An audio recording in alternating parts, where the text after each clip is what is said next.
enjoyed the series, man. There it is. Made in USA, Corona, California. Alien X Nation. Look for it in the link below. Cheers, guys.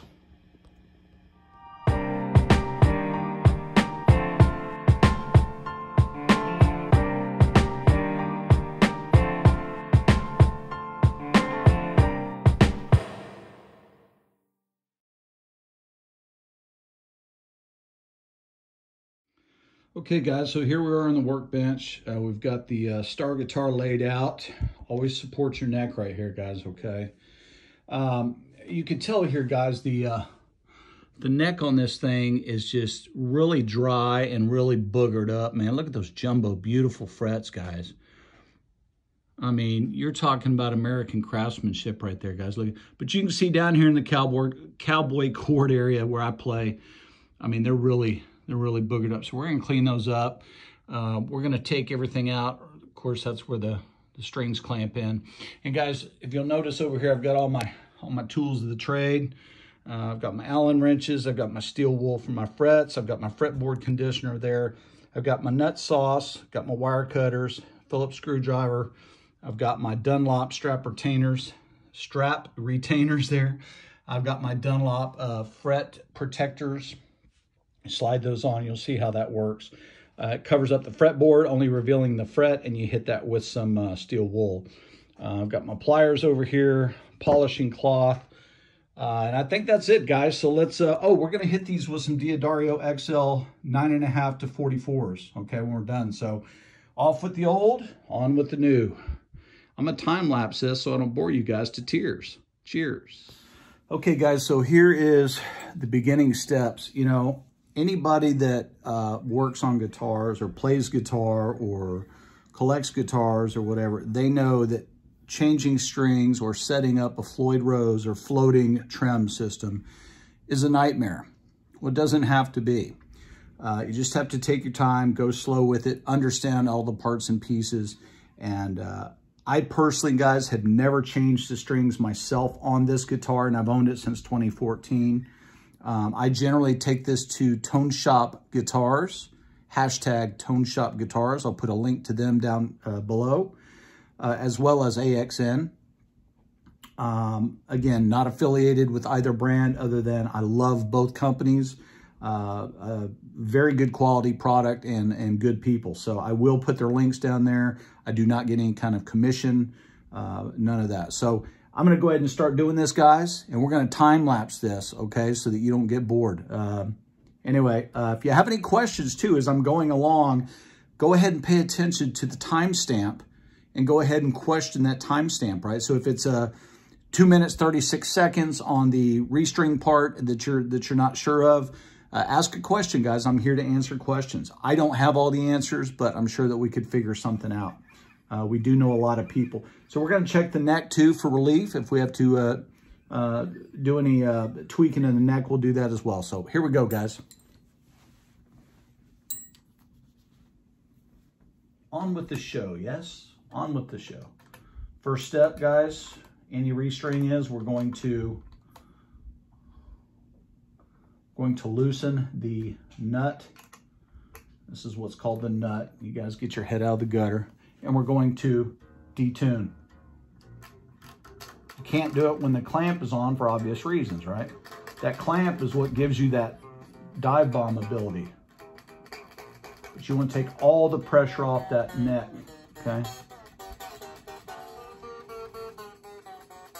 Now, I really should by now have one of those little drills that does the tuning pegs to where you don't have to do it by hand, but I'm too cheap, I guess. Now we're going to just simply cut all the strings off, guys, okay? And these strings are old. I would say, without exaggeration, these strings are 3 years old. And I play this guitar off and on, you know, periodically. And I have to tell you, dude, because the quality of the instrument, I will tell you that I don't have to tune it very much. That clamp works good. Anytime you're tuning your guitar, guys, or putting strings on, you got to have a little hydration, okay? Might be water, might be orange juice, might be coffee, it might be tea, it might be whatever. But for me, It's a low carb cold beer. Oh boy, that's good. Now, the reason, if you'll notice, we have not taken this handle off yet, guys, is because we need access to these Allen wrench deals here. This is where our strings are, this is where our strings are actually, it's what holds the strings in place. What we're going to do, however, is we're going to put something underneath there that's going to help block that off. And that's not going to work. Let's see if this will work here. We're going to block that trim system off, guys. Okay. I could just take the springs off the back, I guess, but this is quicker and easier. So all we're going to do, guys, is we're going to loosen these up. And we're going to take the strings out. Okay, it's real simple. See? It's just bent down a little bit, and it comes right out.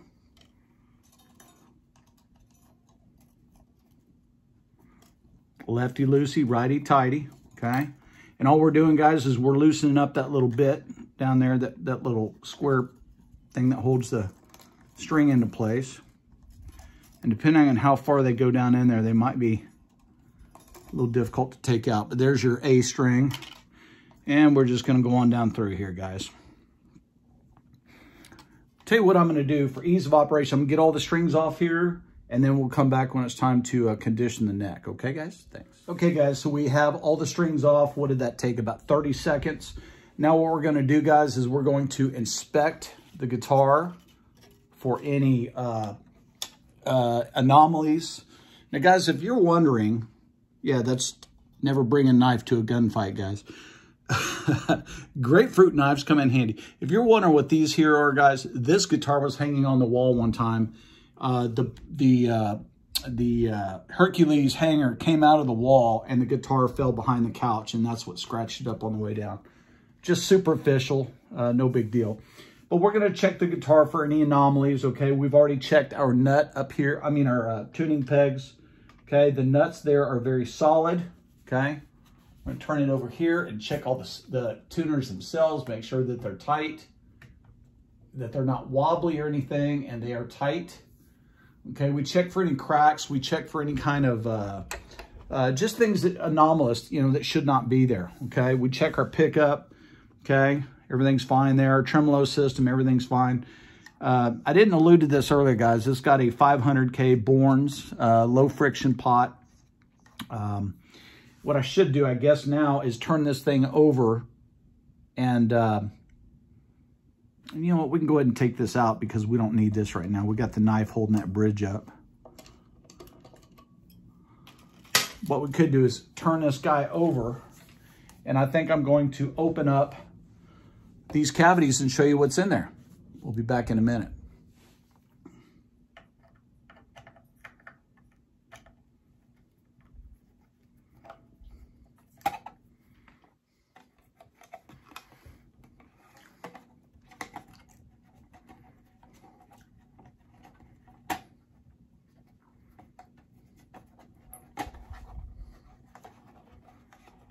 Now, guys, I personally myself have never had these back covers off. Like I said, I normally don't do the setup on this guitar. It's been done several times, but like I said, I send it out to qualified repair shops to do that because I am not a guitar tech in any stretch. But what you see here, guys, is you've got, take this phone out of here. You've got a beautiful, see if I can turn this to where you can see it. Excuse my shaking, guys. You've got a nice big block, and it's made out of brass. You've got your 3 springs there set up, and that is the distance of the screws, the set screws on the back. You've got your ground wire for your volume pot here. Okay, and that is a huge brass block. So let's get you set back up over here. Okay, set you back up there. And let's see what's under our volume control cavity plate, the one that is recessed. So those are black screws there, guys. These are chrome. Okay, that's another way I can tell which go where, because the holes are different sizes. Don't understand why that is, or they look like it. They may not be. Hell, I don't know.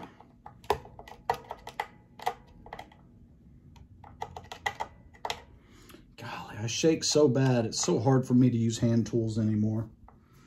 Pretty good with a chainsaw, though, and a spatula, I reckon. But a guitar pick, not so much. Or a screwdriver. Getting old sucks, doesn't it, guys? It really does. Okay, so now we've got that off. Let's see if we can pull this out. She's pretty tight, but we got her out of there. Okay, so the first thing I see here, guys, is full shielding inside. Very important. It's good so your guitar doesn't have friction buildup, especially on the plastic plates here. Now, if you'll notice on where the block and the springs are, it doesn't have to have it because there's no real voltage going through there. The voltage, there's a lot of voltage going through here. That's why you need this. Okay, again, let's show you the pots in here. And there's only one, and it's a 500K pot right there. Okay, directly from the output jack to the pot to the pickup and back again, okay? Very tidy wiring. There's some shield painting in there. There's a ground right there. Very simple layout, guys. There's no, there really is no, there's nothing to fuss about. You know, it's just, it is what it is. It's a plain functional guitar. This serial number reads AXN 1014, which would say to me that was manufactured or assembled, not manufactured, because all these bodies, I believe, are hand cut, as are the necks.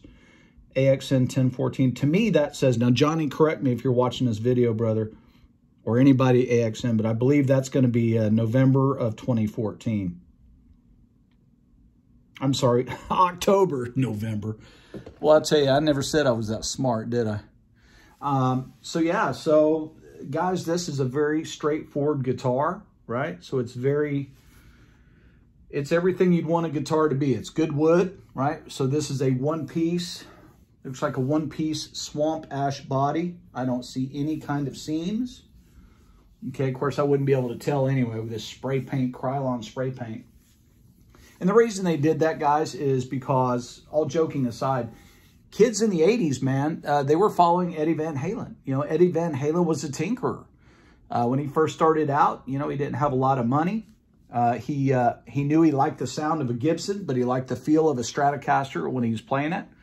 And that's what this guitar embodies. You know, a low output PAF style pickup, which is what Ed enjoyed.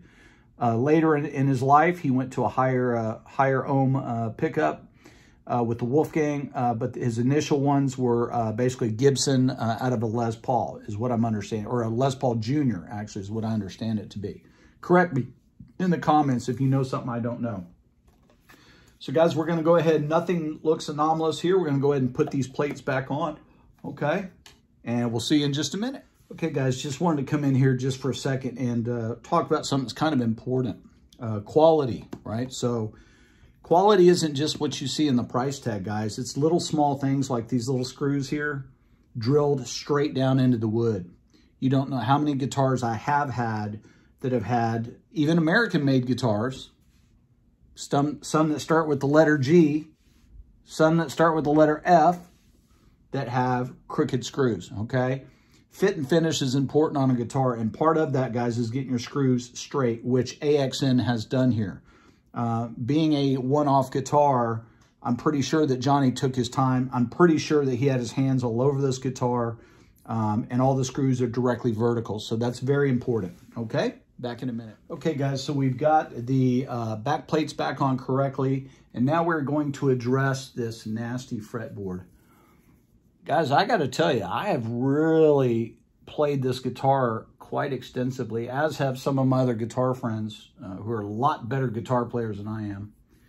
And guys, these frets look like they've never been played. They're still relatively shiny. Now, you know, guys, that to clean your frets, it's real simple. Just play the guitar. Play the guitar, bend notes, and that will scrub a lot of that oxidation off your frets. Now, down here at the dusty end, there's some oxidation because, as you guys know, I'm a 1 through 5 guy. But down here where your lead shredder guys would play, these frets would be as shiny as where I play. I do get down here to about the 15th fret here, maybe the 17th, but that's about it. I could see some finger gunk, but very rarely do I get up there to the 21, 22 fret area. So what we're going to do, guys, is we have dusted all this off, okay?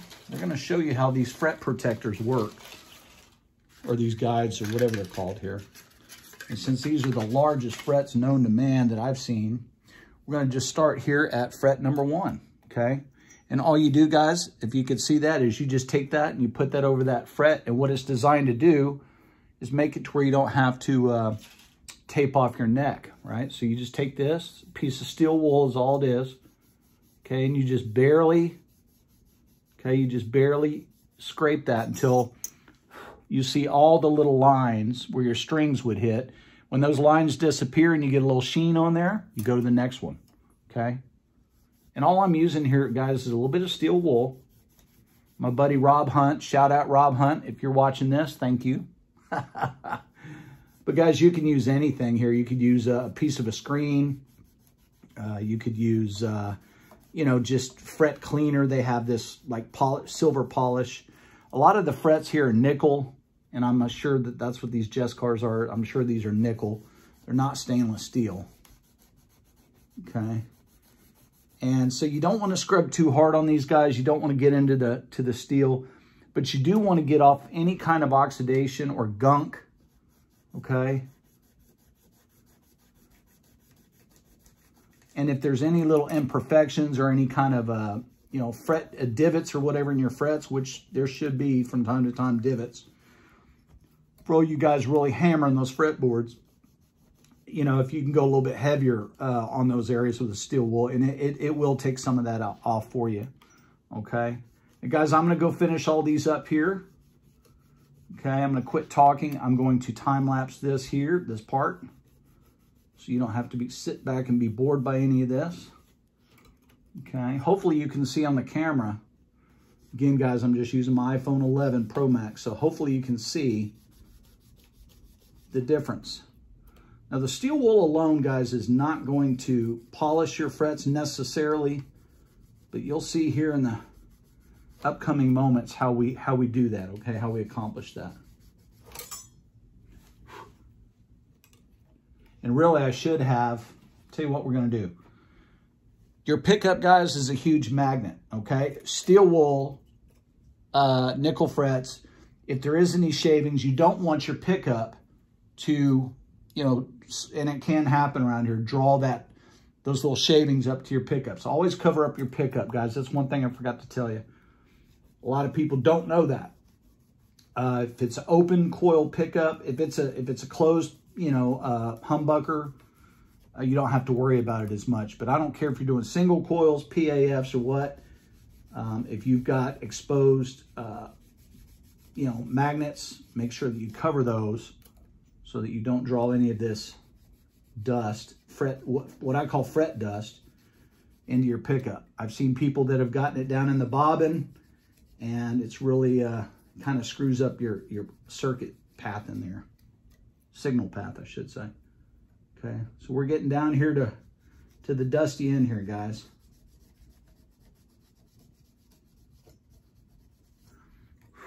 And these really are like glass. I know they may not look like it to you guys. These things are glass, man.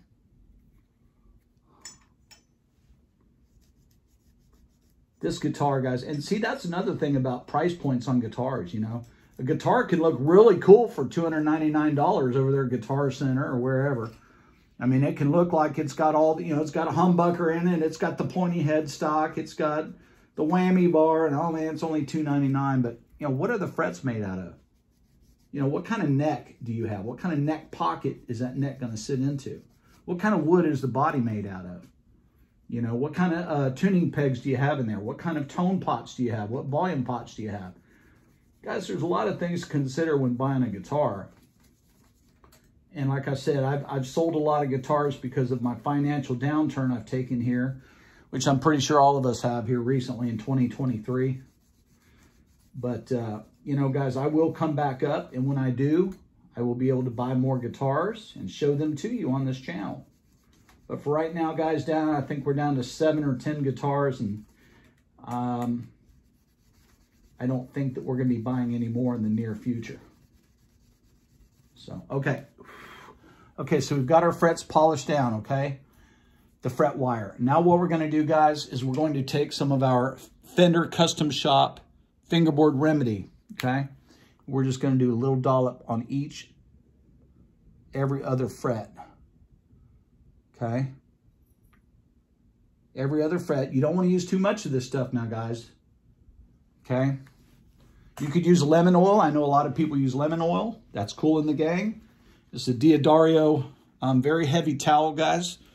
I use this for my fretboard because it's pretty absorbent. It'll absorb a lot of that extra stuff in there. What you're trying to do here, guys, is on that maple wood, you wanna just kind of slowly rub it in there,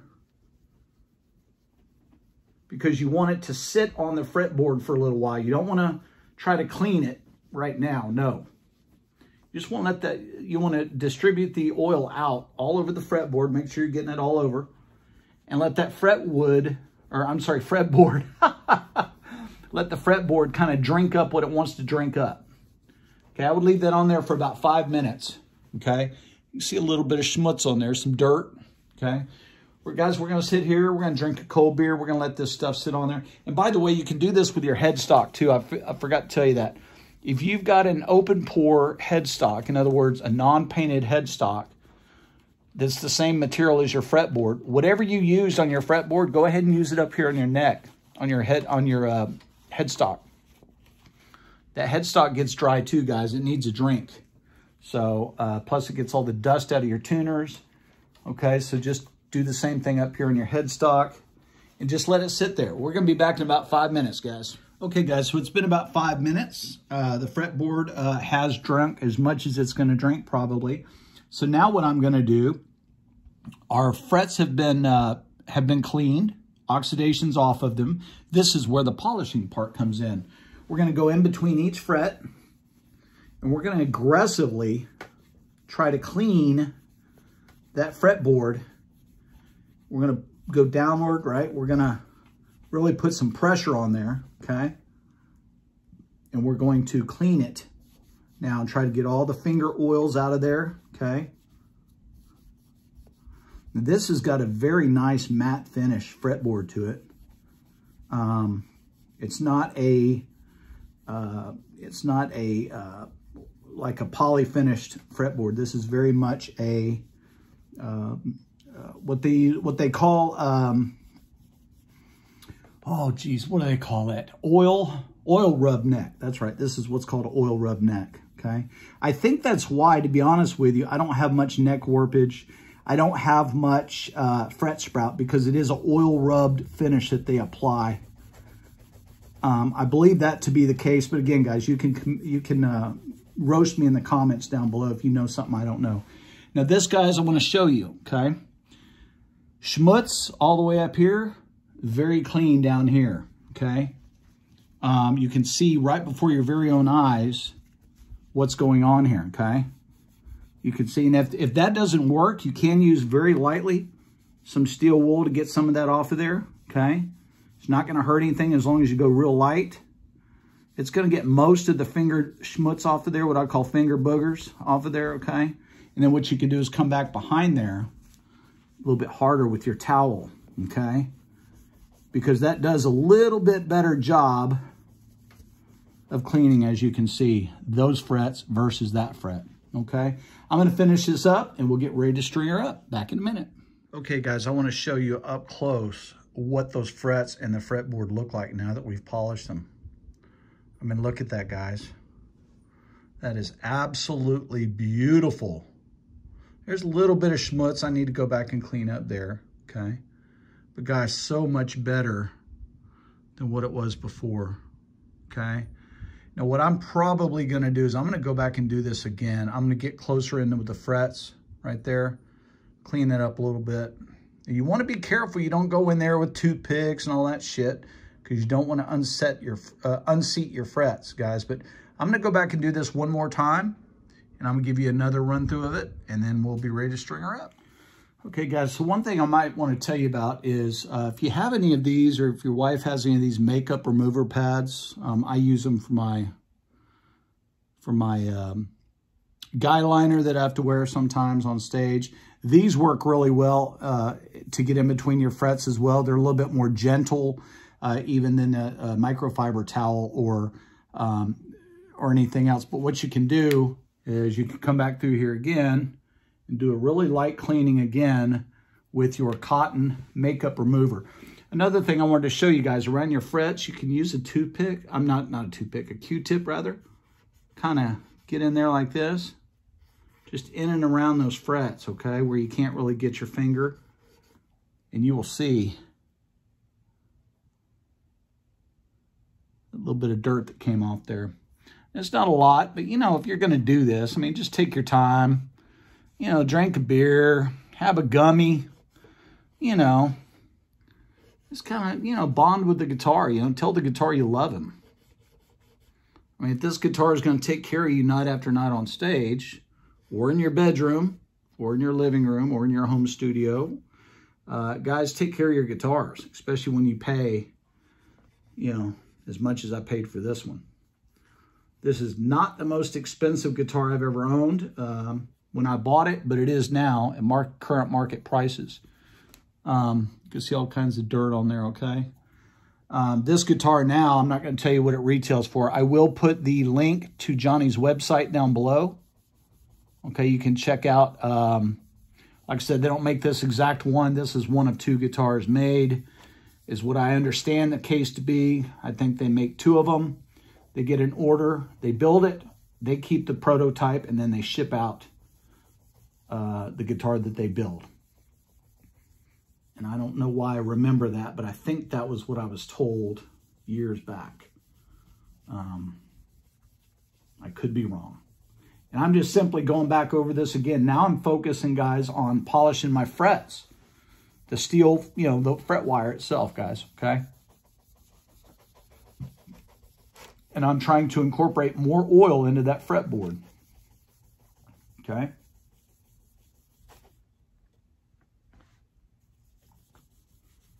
This fretboard, guys, will drink up all this oil over time, okay?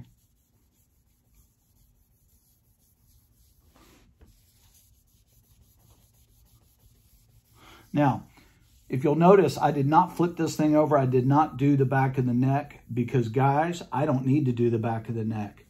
Those pores that are there, your hand oil and the dirt in your hands and the oils in your hands act as a natural satin or oil rub finish, if you will, to the neck itself. It helps it to play faster, helps it keep it conditioned, and if it's a little bit dirty, guys, just wipe it down. You know, you can get back here with this and wipe it down just to get the sweat off. You know, if you're playing on stage and you sweat a lot like I do, well, then you want to get that off of there. But overall, guys, you know, not a lot comes off of there, to be honest with you. So, okay, we're going to get it ready to string up. We'll be right back, guys.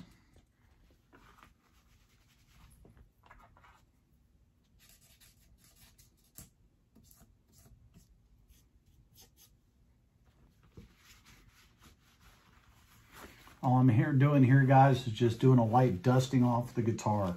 That's all you need to do. Just lightly dust it. Make sure you get in between your tuning pegs there real well, which I've already done. Check for fret sprout. None. There's none there, guys. And this neck, guys, it just feels like it's magic, right? It just feels magic. So... okay, so I think what we need to do now is flip this guy over here, flip this guy over here, okay? And let's get her some strings on. Now, I'm going to do this, guys, and then I'm going to be back because nobody wants to watch this. This is the worst part of doing a setup on a guitar is the actual stringing part. So I'm going to do this, and we'll come right back, okay?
Okay guys, so we're back here.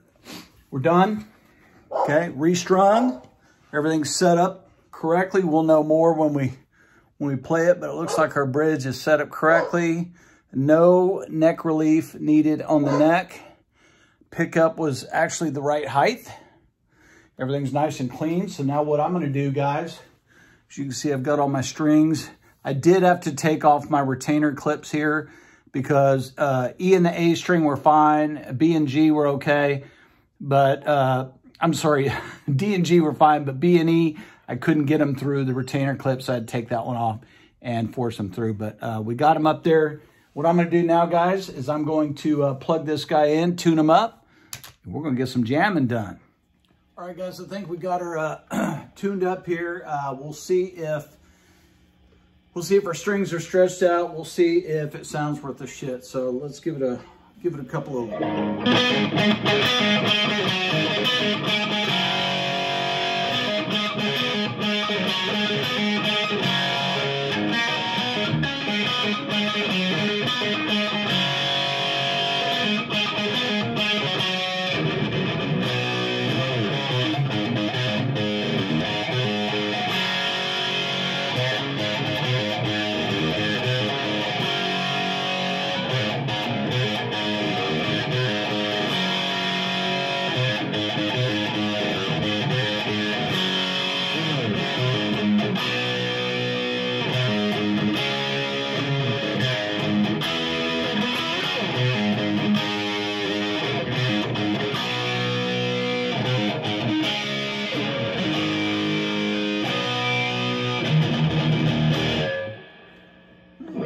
Not bad. Sounds a little beefy. Not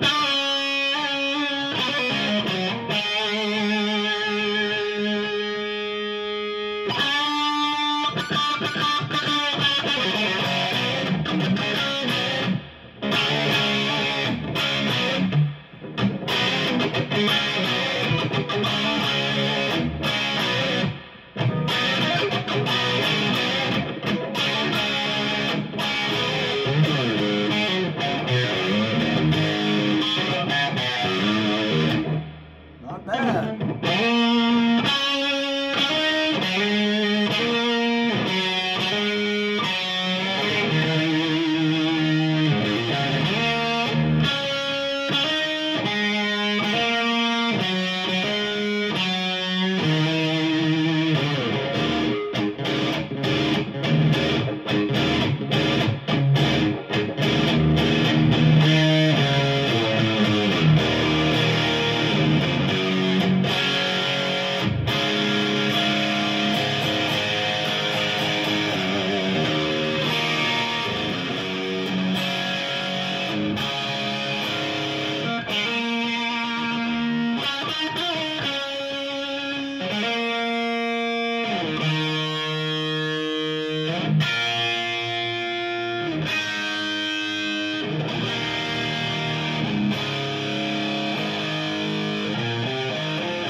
Guys, I think it sounds all right. What do you think?